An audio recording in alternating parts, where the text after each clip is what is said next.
Some men see things as they are and say why. I dream things that never were and say why not. For the gold, we had integrity cleaning.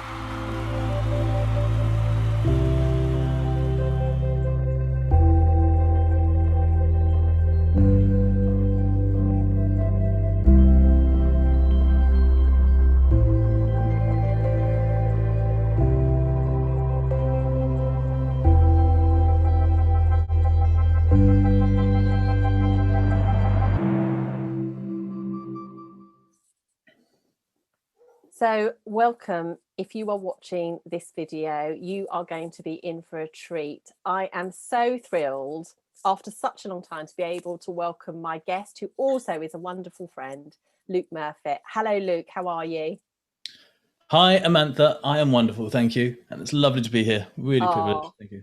Thank you so much, so much. So you know what? I'm not going to waste a single minute, because to get this individual to be in a space for this amount of time is like gold, literally. You're going to love this. So do you know what? Settle down, get comfy and enjoy what is going to be a fantastic interview. So let me tell you a little bit about the charismatic person that is Luke Murfitt.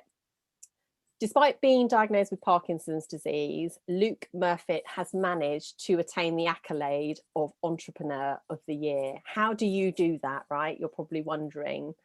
The UK Business Awards awarded him that title. He is a much sought after keynote speaker. So do you know what? If you love what you hear, get in contact with Luke. It's going to be the best thing you can do for your business. Luke launched a company that boasts clients such as the Shard, Galliard Homes, and multiple leading construction organisations. He's helped over 70 parents back into work, and his business in 2019 has grown by 650%. And that will pale into insignificance knowing this individual the way I do. So how was that all possible? Well, we're going to find out. We're going to find out what motivates Luke. We're going to find out what his aspirations are and what drives the mindset that he has. And why are we doing this? Because we know that it's going to help you. So Luke, where did this all start? We talk about you in the context of Parkinson's and everything you've achieved, but having got to know you, you know, how long ago did you first realize that there was a problem, that you had Parkinson's? When did I realize? I was 34, maybe 33 when I realized there was a couple of issues, and I was diagnosed at 34. I'm 40 now, just gone. And but the reality is, you know, I guess I realized that there was a couple of things that were a bit hard for me, whether it was my right arm wasn't swinging and drop foot, and you know, a few challenges like that.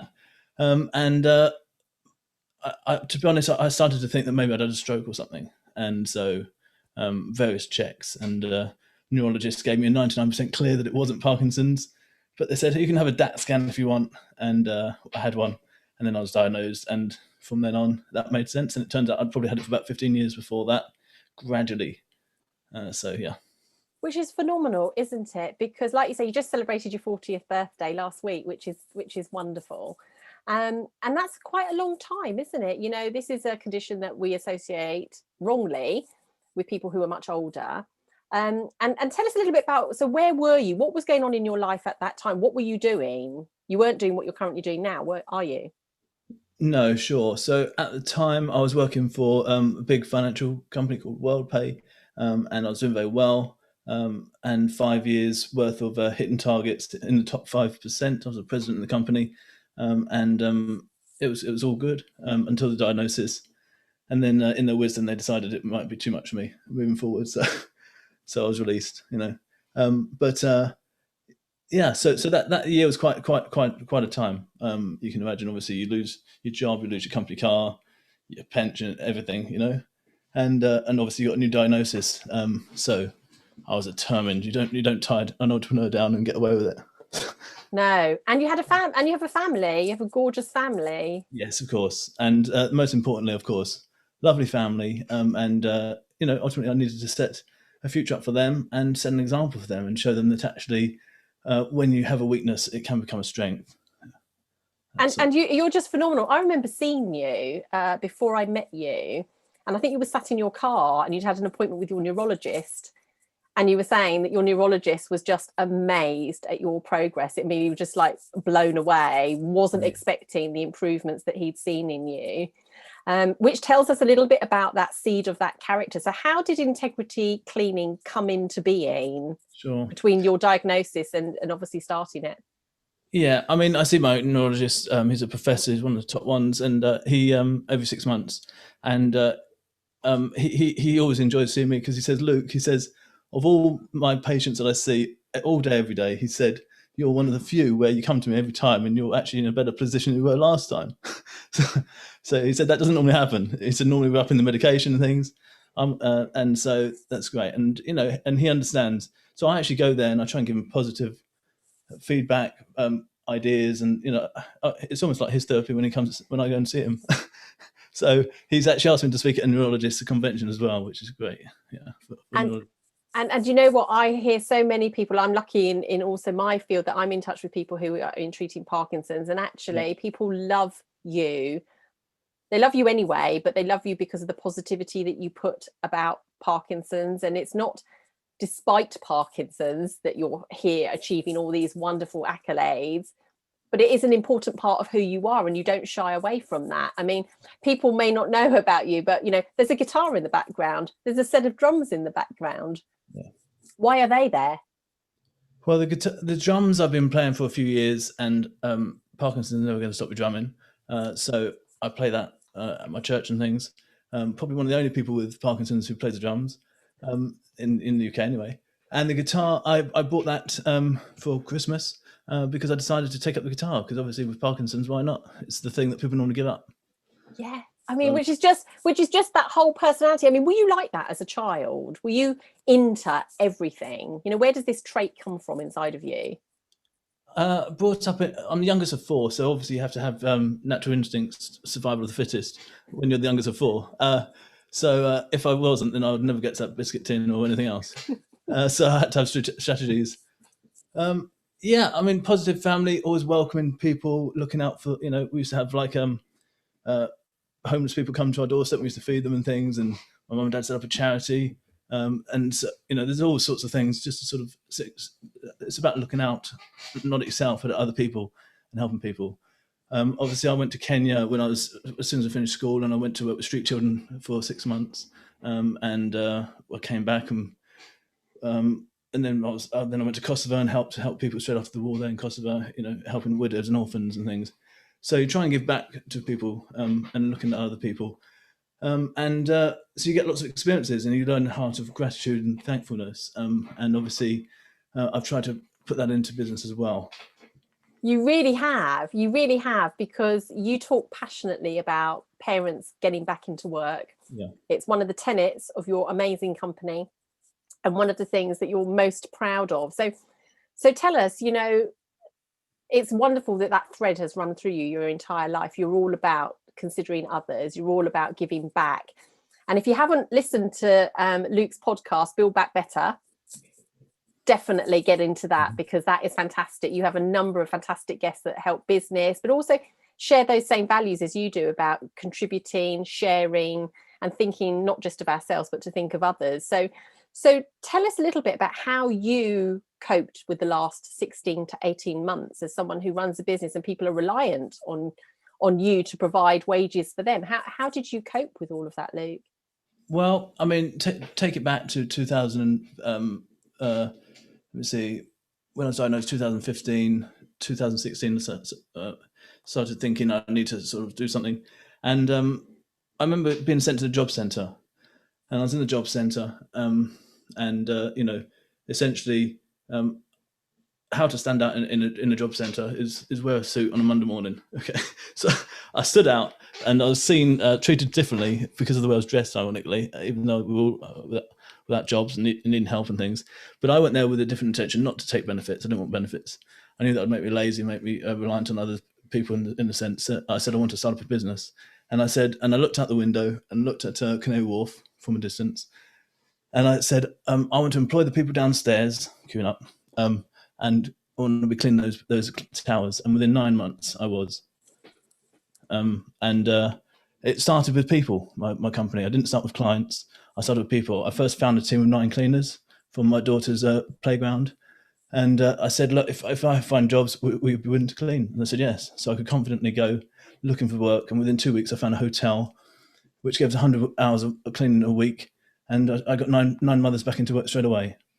And Wow. that was a fantastic hotel, account.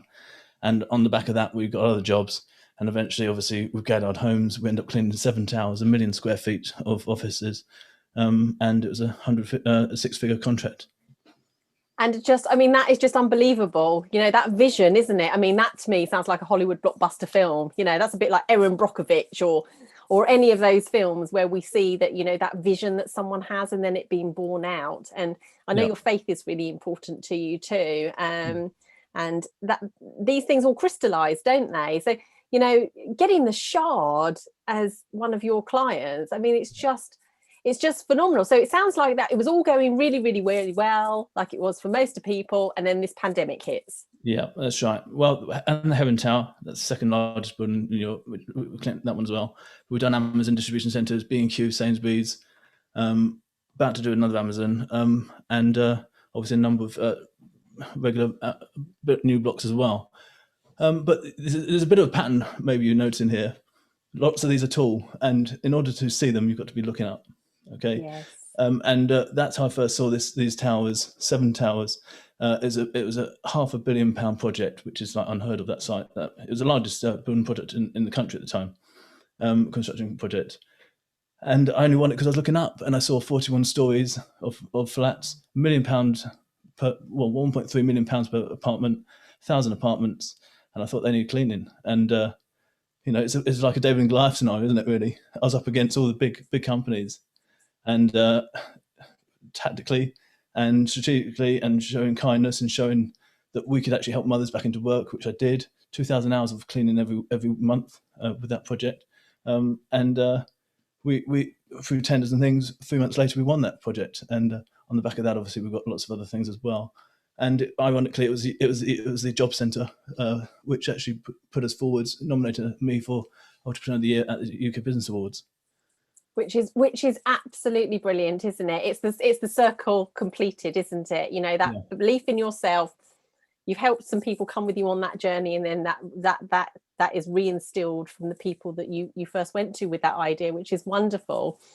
So it just seems like there's more and more added into what you do, Luke. But maybe now in this conversation, it might be appropriate to tell people actually how difficult is each day for you. You've got this amazing, brilliant mind, but as with lots of conditions, sometimes it's our body that slows us down, and in the way that we want to do things. So tell people what your day, and you've described so beautifully and emotionally, and Luke does have videos that he has put on social media about, what a day or a morning looks like for him. So again, I would urge you to watch those. It will really enlighten your viewpoint about what a physical struggle things can be. But tell people, what is it like when you wake up in the morning? Yeah, sure. Well, I mean, maybe I wake up in the middle of the night as well, obviously from a bit of pain, but then I go back to sleep again. When I wake up in the morning, I can't move. I'm frozen. I literally feel like I've been in a car crash. Every part of your body hurts, your fingers, your lips are stuck to your teeth, mouth's dry like leather.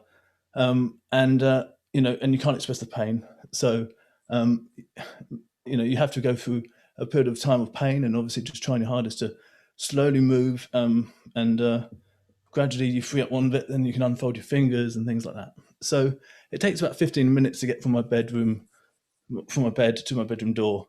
Those are challenging 15 minutes. But when I get to my feet, I always put my hands up in the air, which is difficult, and I say, thank you, God, and make me useful for the day.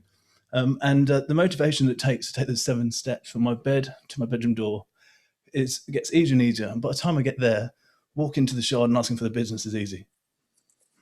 I love it. And you talk about, getting out of these boxes that we put ourselves in, don't we? I mean, when you think how people struggle, what boxes do you think they're putting themselves in, Luke, when people succumb to difficulty? What do you think they're doing? Well, the biggest reason why, the biggest person that stops people from progressing is yourself. And often people look in the mirror and they say, I can or I can't. And normally they're right. The first thing I do in the morning is I look out the window and look at all the opportunities. So I don't look back at my issues or challenges. And from then on, obviously, people know when I get to work, when I'm in my office now, or when I'm on site, perhaps being for a few challenges. And, we're all in it together. They have their challenges too. We help each other. And it's a motivation that basically I feel like I've won a national award every day. And, I've obviously got the UK Business Awards, which is obviously great for UK Entrepreneur of the Year. So I treasure that.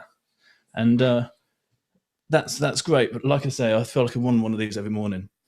So I'm always a winner. And I think with a positive attitude, you actually attract positive people and repel negative people in the nicest possible way. So, I agree with you 100% there. So it starts in here, doesn't it? Yeah, that's right. And so that's the start. But obviously, all for the day, I have challenges. Goodness, whether it's balance, swallowing. Look, I mean, 3 years ago, I was having breathing therapy and speaking therapy. So in my lounge. So that's quite humbling. Obviously, from being doing well for a big bank and things, suddenly sitting in your lounge and having people to breathe and to swallow. So then to be standing on a stage for Awards International at one of the big awards and obviously delivering a keynote speech and getting an amazing accolade and doing multiple keynotes since then. Obviously, I've spoken at the London School of Economics and various others. It's a great privilege to be able to turn my weakness into strength and basically use my pain to help other people's future become painless. Exactly. And I just think, I think because you're so positive, I don't think people really fully understand actually what you have to push on through every single day. I mean, we even talked, didn't we? Because we message each other and you said like sometimes it can just take you ages to type a message, can't it? Yeah, because your finger lands on it and then it cleans it. Yeah, like you said that to me the other day. You said I spent ages writing a message and then it just deleted. All the time. I mean, but I don't normally tell people these things. I just, I try. I don't see myself as disabled. I don't see myself as no. You know what I mean? I just get on with it. Sometimes I have to explain myself, and it's humbling because you get out your car in the petrol station and you're dragging your foot and things, and quite honestly, it looks like a scene from Terminator 2, but as I'm walking, dragging my foot. But people look at me, and it's. I think at first, and then you get anxiety, because obviously everyone's watching you, and so on, and so something like Parkinson's can either finish you or make you. And for me, what should have slowed me down and held me back has actually propelled me forward and speeded me up. And you know what? You're so right about attracting people. I love speaking to you. My energy always goes up. Yeah. And we just have a lot of fun, don't we? We laugh a lot. And I think that's so important as well. Some people sort of mistake the fact that you still can have fun in business and make fun of yourself as well, and laugh at yourself. We laugh a lot, right? We were laughing how long it took us to get ready to start recording, but the humor is so important, isn't it? When the chips are down, humor's really important. So now that we're getting more up to date with where you've been, then what happened? So sounded like you're riding on the crest of a wave. Yeah, of course, everything's good. I was then made the global ambassador for Awards International, overseeing 18 awards around the world, which is a real privilege. Still am global ambassador, and so that's lovely. And obviously lockdown came, and all of a sudden everyone stays at home, and so there's two things I did on lockdown. Number one, I had to up my game, so that meant 16 hours a day to prepare for the unlocking. I didn't spend time in the garden and all that stuff. And number two, I decided to join in with some other entrepreneurs and write a book. And obviously that did very well. In 10 days, it got to number one in several countries around the world. Wow. What's the book called? Well, ironically, it's called Remote Working. So it's called how to obviously get tips and things on how to work from home during the lockdown. And it went to number one in the UK and Canada and Australia, and number 20, best 20 in America. Wow, what an achievement! Is there anything in there that you can share with us that would, because so many people still are remote working, aren't they, or would like to stay remote working? Is there anything you can share with us? I can read a bit if you like. Sure. Yes, please. Yeah. Okay. So I just wanted to basically give something back, and all the proceeds went towards helping mothers as well, domestic abuse. So that's where the profits went. Fantastic. Okay, let's try this then. So I'm reading my chapter's called Turning Weakness into Strength. Lovely. In January 2018, I had no job, no prospects, and no profile. What I had was a family, a mortgage, and a plan. And one other thing, Parkinson's disease. It's been 3 years since the diagnosis, and time was not on my side. I'd been a FTSE 100 sales manager. Now I was standing outside the job centre. I remembered that morning. It was dark and dismal, but I had hope. The queue stretched out the door, people without work, people claiming benefits. I walked towards the entrance, my foot dragging slightly. Parkinson's is like moving through treacle. It attacks your central nervous system. Getting to my feet is a challenge. Getting dressed is a challenge. But it can only take your strength. Your state of mind is up to you.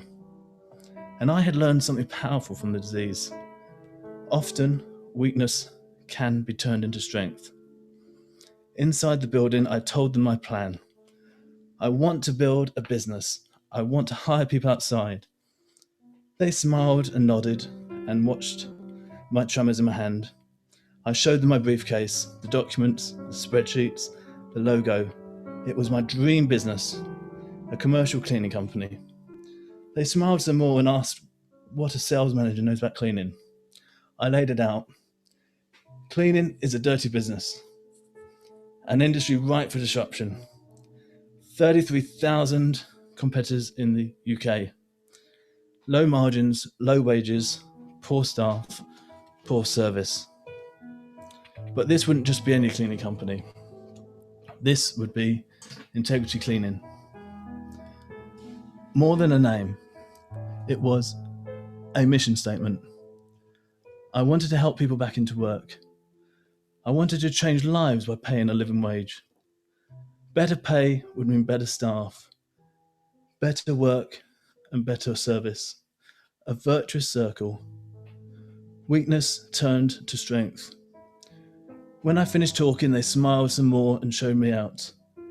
It was okay, they didn't know me.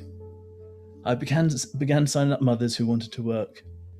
It wasn't just the money that attracted them. We offered them flexible training, hours, and most of all, respect. All we needed was a first client. 4 months later, we launched, and it happened. A contract with a hotel. Then another, and another, and another. Integrity was working, but I needed help. I took on a business coach, an investor. They both got it. We weren't just winning contracts. We were changing lives. They both invested in us and we invested in our people. And that's what entrepreneurs do. They lead a team of winners. We talk to them, listen to them, and learn from them. With no remote office, Integrity took off. And in 2018, I walked into a building site on Canary Wharf, 7 towers, 1,000 apartments, each worth £1 million. And 7 weeks later, we won the tender, 1 million square feet of cleaning. Wow, I've just got a chill that just went down my arms. Can we see the book? Can you show us the cover? That is just phenomenal. Remote working. Yeah. Wow, wow, wow. Thank you. That's so inspiring. The thing is, I mean, since I started that company and since that day when I was in a job centre, we've helped somewhere in the region of over 200 cleaners get back into it to some degree. Many of those have obviously moved on, and because I like to see ourselves as a stepping stone, not as an end product.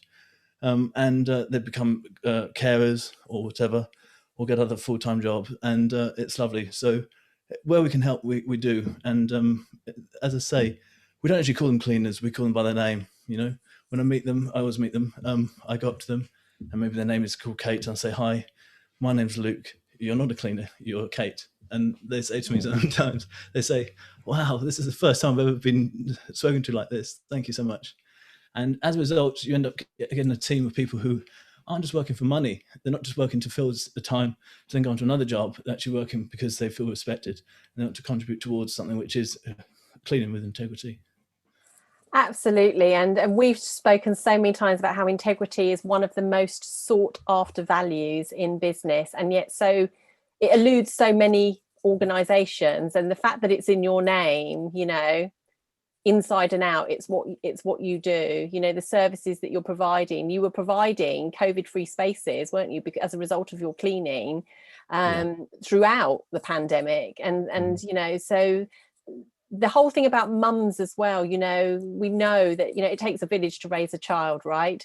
But we know that for every person that we get back into work, that the ripple effect from that is enormous, isn't it? The self-respect that comes in them, how it affects the people around them. And as you say, it's not, you're not holding people to anything. You have aspiration for them, which is for them to fulfill their potential. That's so wonderful, Luke. Very much so.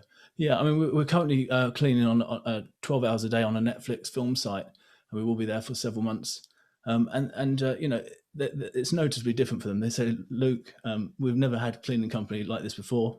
Thank you. You know, and so because you know, I tell my team, I say, look, don't just be hiding in the shadows. Be part of the team. Be part of the family. And they do. They blend in. They help each other, and it's lovely. So we've kind of I suppose rewritten the code for what cleaning is about. As I say, it's 33,000 cleaning companies. What you do to be different. And obviously, one of the key things is respect, bring respect in, and that goes around.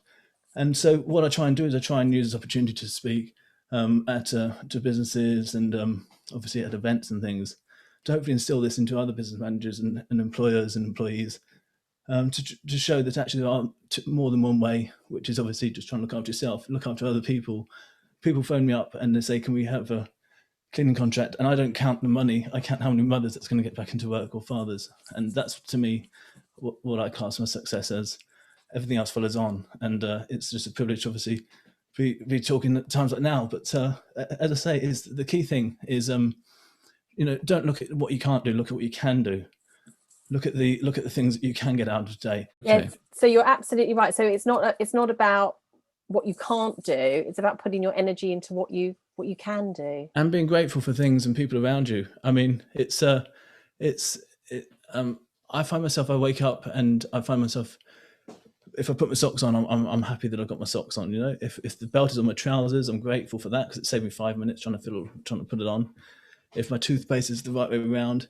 And so when you're grateful for small things, obviously anything bigger than that is makes my day. So I try and do the same for other people too, and see what I can do to help other people. You know, whatever it is. And so, and it's you know, and as I say, I was brought up as a Christian, and obviously I followed that through. And I'm a committed Christian myself, and I see how I can apply those values of helping other people, and obviously realizing that I'm not the center of the universe.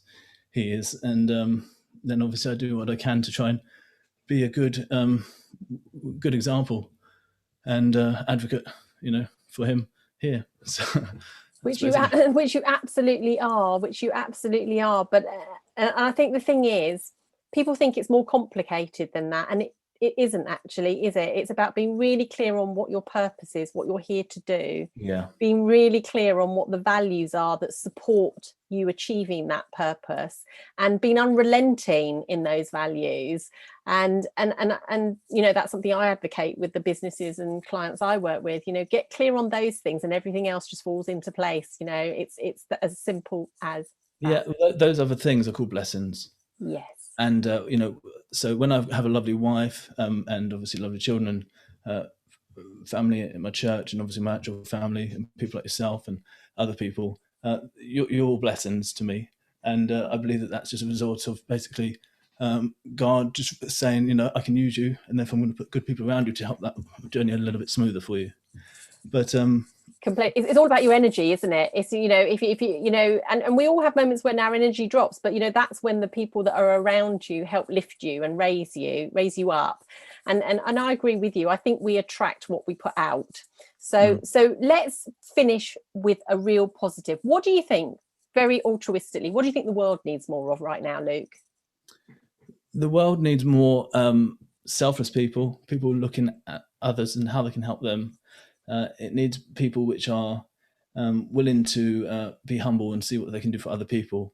I think with that attitude, society would be better, families would be better, marriages would be stronger, and essentially we'll see each other helping each other, collaboration, working with each other, doing podcasts, simple small things which we think are small actually cause ripples to help other people.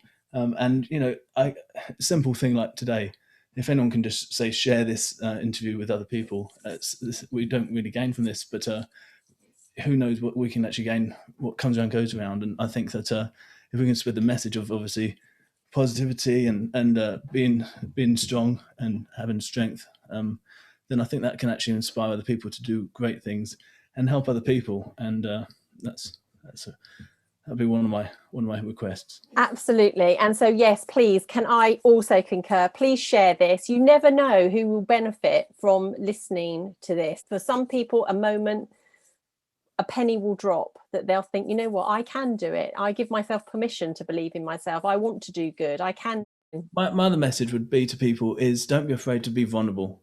Make yourself vulnerable. Be honest with yourself.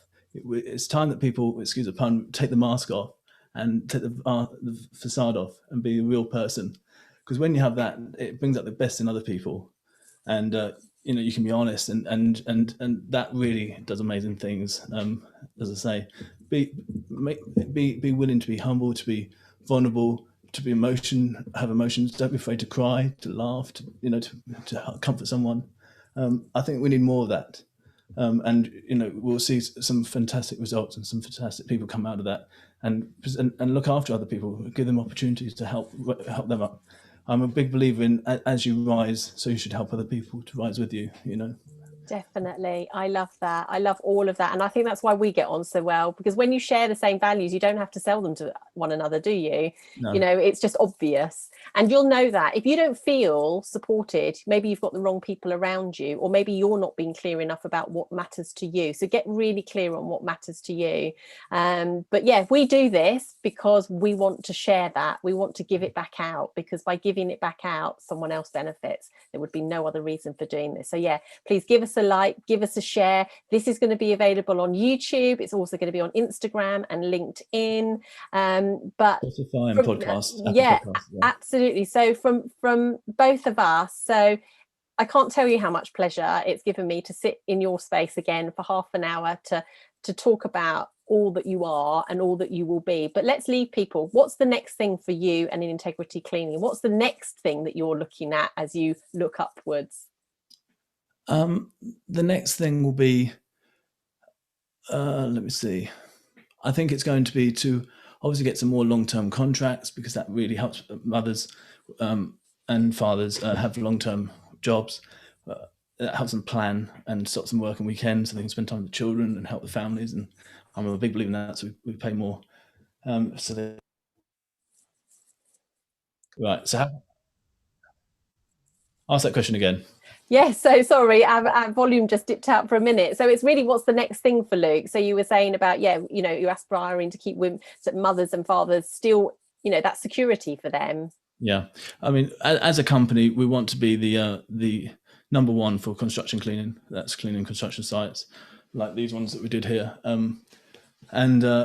So that's one of them. It's to have long-term jobs that we can obviously help other people to be able to plan and have futures and dreams themselves, and it's to obviously as going business like here, but obviously to automate and to put systems and procedures in place, because I'm a big believer in that. Obviously, do you drive your business, or does your business drive you? Don't get caught up in all of that. And I know this isn't really a training but it's so true, isn't it? I mean, look, it's important to have a good quality life, and you can't have that if your business is controlling you.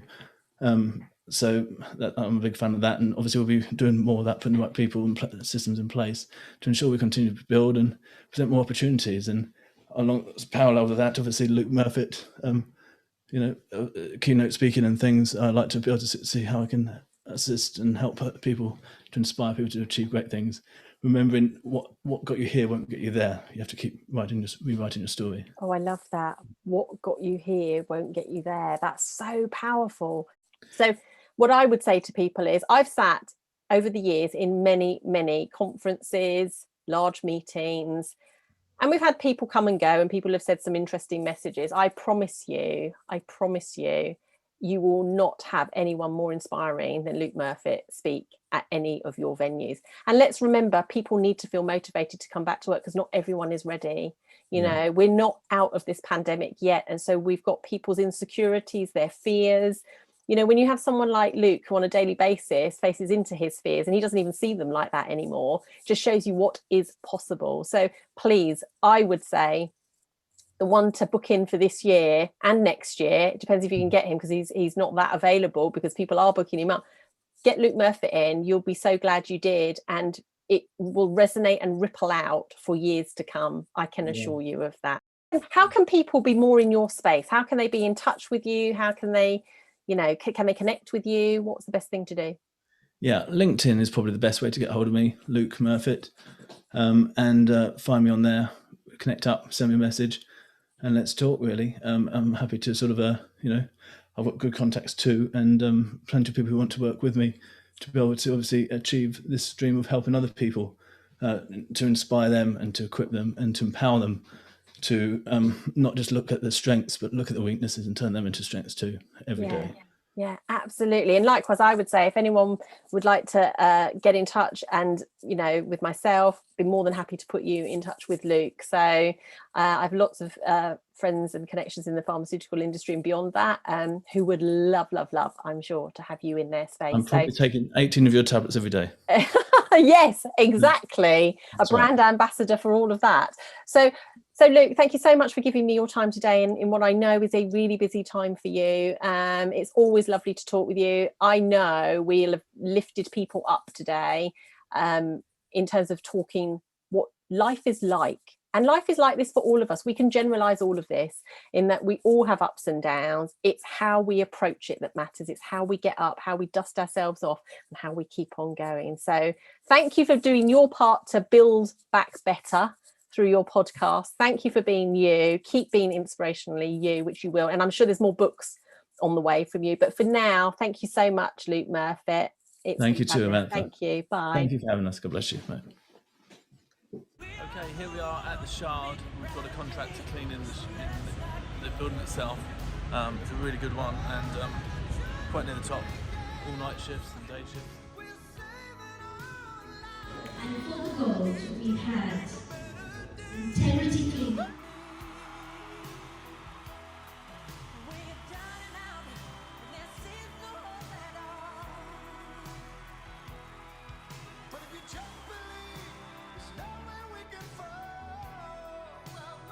God, it's amazing. Your story is incredibly inspiring.